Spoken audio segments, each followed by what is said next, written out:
Hello, good morning बच्चों। आज की क्लास कक्षा 6 के लिए मैथ से अभ्यास 3A पूर्णांक। बच्चों, पूर्णांक को समझते हुए अब हम अपना काम करेंगे।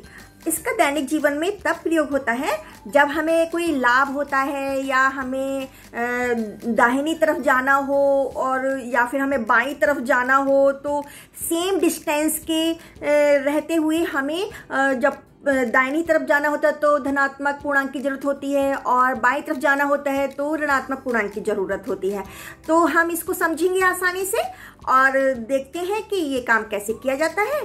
ये वीडियो आपके लिए पार्ट 1 के रूप में है। इसको देखो, जैसे कि हमने एक क्रॉस बनाया, यहाँ पर हमने इसका सेंटर लिया, माना कि वो मेरा 0 पॉइंट है। अभी मुझे कहीं भी नहीं जाना, वो मेरा 0 पॉइंट है। तो जब हम अपने दाएं भाग की तरफ चलते हैं, दाएं भाग की तरफ हमारा पूरब है और बाएं भाग की तरफ हमारा पश्चिम है। तो जब हम अपने दाहिने हाथ की तरफ चलते हैं तो वो संख्याएं, वो पूर्णांक हमारे प्लस में होते हैं, तो ये हमारे धन पूर्णांक कहलाते हैं।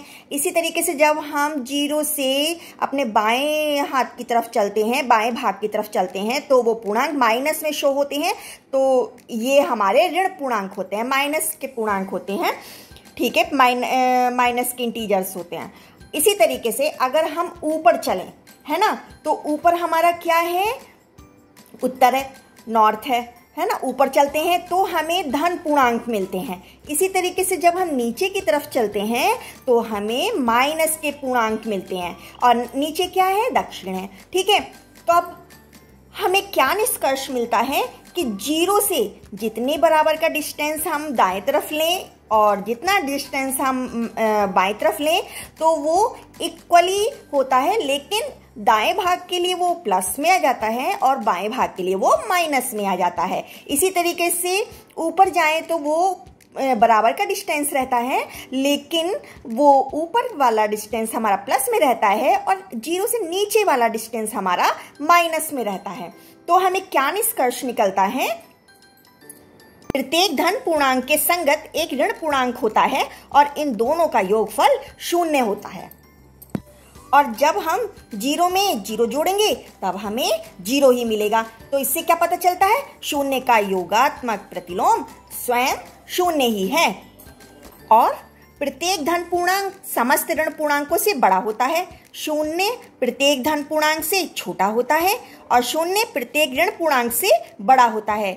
बड़े पूर्णांक का योगात्मक प्रतिलोम छोटे पूर्णांक के योगात्मक प्रतिलोम से छोटा होता है। जैसे 5 3 से बड़ा होगा, है ना, और -5 -3 से छोटा होगा। और पूर्णांकों का निरपेक्ष मान इस तरीके से देखा जाता है कि दोनों दूरियां, मान लीजिए -1 +1, हम चाहें 1 सेंटीमीटर का डिस्टेंस दाएं भाग की तरफ चल रहे हैं या बाएं भाग की तरफ चल रहे हैं, दोनों तरफ, है ना, या हम 1 सेंटीमीटर का डिस्टेंस ऊपर चल रहे हैं या नीचे चल रहे हैं, लेकिन वो डिस्टेंस का जो परिमाण है, जो उसका आकार है, वो बराबर है। तो इसलिए उसका निरपेक्ष मान वही रहेगा। +1 हो तब भी 1 रहेगा, -1 हो तब भी 1 रहेगा। बच्चों, अभ्यास 3A को हम इसमें ही समझते हैं। पहला है, निम्नांकित सारणियों में रिक्त स्थानों की पूर्ति के लिए सारणी के नीचे 4 विकल्प दिए गए हैं, जिनमें से केवल एक ही सही है। सही विकल्प चुनकर रिक्त स्थानों की पूर्ति कीजिए। तो इसमें पहला है, अब आप ऊपर वाले एग्जाम्पल को देख लो, समझ लो, फिर नीचे वाला आपको अपने आप आंसर मिलेगा। जैसे 19 है, 19 के बाद 23 है, 23 के बाद में 25 है, 25 के बाद में 29 है। तो अब इसके आगे 29 का -29 हो गया, 25 का -25 हो गया, 23 का -23 हो गया, 19 का -19 हो गया। अब हमें ऐसे इधर देख लेना है, यहाँ पे है 7 11 13 17। अब ये माइनस का 17 है, तो अब यहाँ पे माइनस का क्या आ जाएगा, 13। ठीक है, तो यहाँ पे क्या आ जाएगा, माइनस का 13। कौन सा आंसर सही है, ये आंसर सही है। अब दूसरा देखो, -7 25, फिर इसका क्या हो गया, इस माइनस का +7 हो गया, इस 25 का -25 हो गया। फिर से देख लो, -13 31 प्लस का, अब ये माइनस का +13 हो गया और यहाँ पे +31 का -31 हो गया। अब इसी के अकॉर्डिंग हमें इसे भी देख लेना है। जैसे प्लस का ये -5 हो गया, -8 का ये +8 हो गया, ऐसे 11 का ये -11 हो गया और -14 का यहाँ पे +14 आ जाएगा। ठीक है, तो कौन सा आंसर सही रहा? तीसरा। हो तीसरा प्रश्न है, निम्नलिखित को पूर्णांकों के रूप में लिखिए। पूर्व को धन दिशा तथा समुद्र तल से ऊंचाई को धन दिशा मानिए। ठीक है, तो पहला है 0 से नीचे 4 सेल्सियस का तापमान। अब 0 से नीचे हमने अभी क्या सीखा था?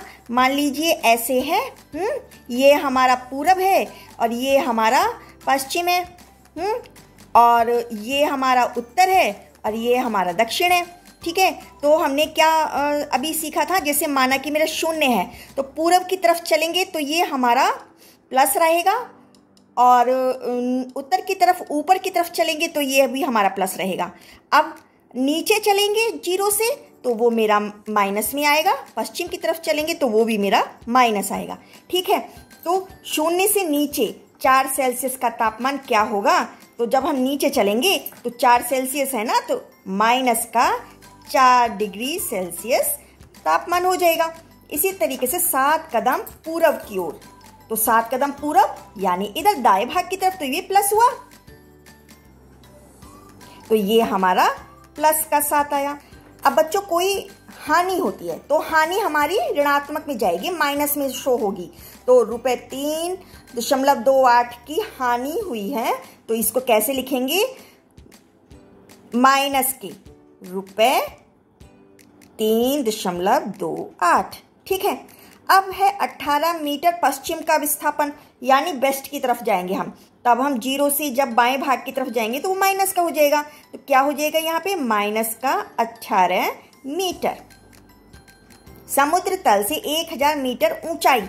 अब ऊंचाई की तरफ चलना है। ठीक है, तो प्लस में जाएगा तो ये क्या हो जाएगा? प्लस का 1000 मीटर। ठीक है, अब आपको आया समझ में इस तरह से काम करना। अब बच्चों चौथा है, निम्नलिखित पूर्णांकों के योगात्मक प्रतिलोम लिखिए। तो योगात्मक प्रतिलोम का मतलब है मेरा आंसर 0 होना चाहिए। ठीक है, तो देखो +9 है, +9 है तो मैं ये +9 को अगर 9 से ही घटा दूं, है ना, मान लो मेरे पास 9 रुपए हैं और मैंने 9 रुपए खर्च कर दिए, तो मेरे पास क्या बचा? 0 बचा। तो इस +9 का योगात्मक प्रतिलोम क्या हो गया? -9। इसी तरीके से -21 का क्या होगा? जैसे कि मैंने -21 में अगर मैं प्लस का 21 जोड़ दूं, माना कि मैंने कोई सामान खरीदा लेकिन मैंने कहा अंकल मैं आपको 21 रुपए कल दे दूंगा, है ना, तो मैं क्या करूंगी? कल अपने पापा से 21 रुपए लेकर जाऊंगी और अंकल को दे दूंगी।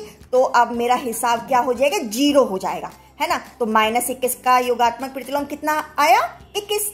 इसी तरीके से +39 का हमें योगात्मक प्रतिलोम कैसे निकालना पड़ेगा? इसे -39 जोड़ दें तो मेरे को 0 मिल जाएगा, तो इस क्या आया? -39।